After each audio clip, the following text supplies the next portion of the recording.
SRAM, c'est une association qui fédère des réseaux nationaux et régionaux de collectifs d'agriculteurs et de salariés agricoles.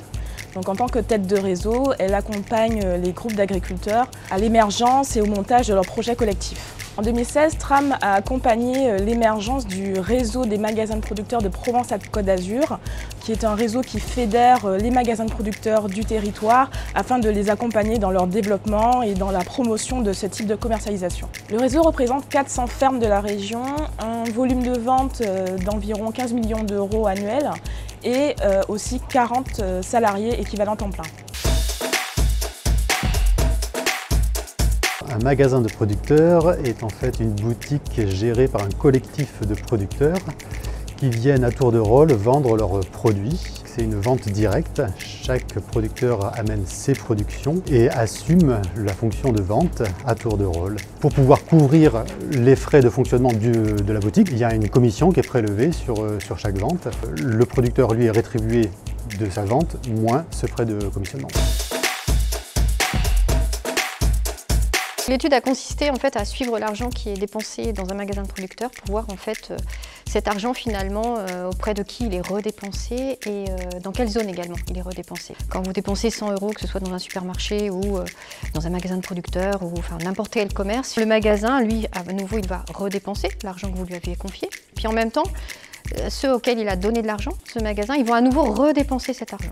Auprès de qui cet argent, ils vont le redépenser. Donc voilà, on suit l'argent, on le retrace. Et puis à la fin, on regarde la partie qui est restée dans le territoire par rapport à celle qui en est sortie rapidement.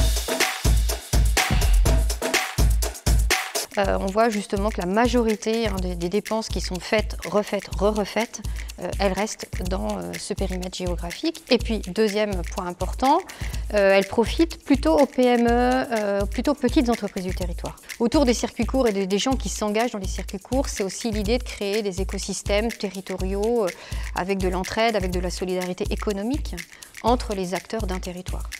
C'est cette approche qui peut expliquer justement qu'on a, quand on s'engage dans les circuits courts, finalement c'est plus que simplement une opportunité économique, c'est l'idée vraiment de construire une autre économie, une économie qui profite aux acteurs du territoire, avec derrière des relations de solidarité, de coopération entre les acteurs économiques d'un territoire.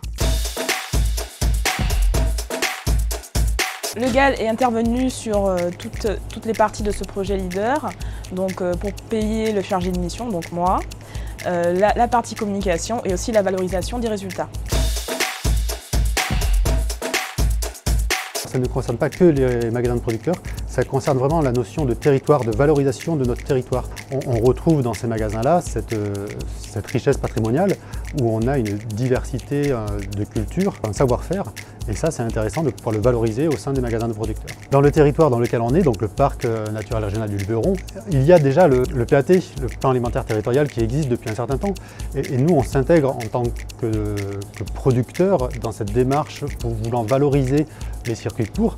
Et on apporte notre chair à l'édifice parce qu'on apporte des données objectives grâce à cette étude. L'objectif, bien évidemment, c'est de pouvoir dupliquer, si possible, sur d'autres territoires et d'autres circuits, et aussi de pouvoir communiquer sur une échelle nettement plus large.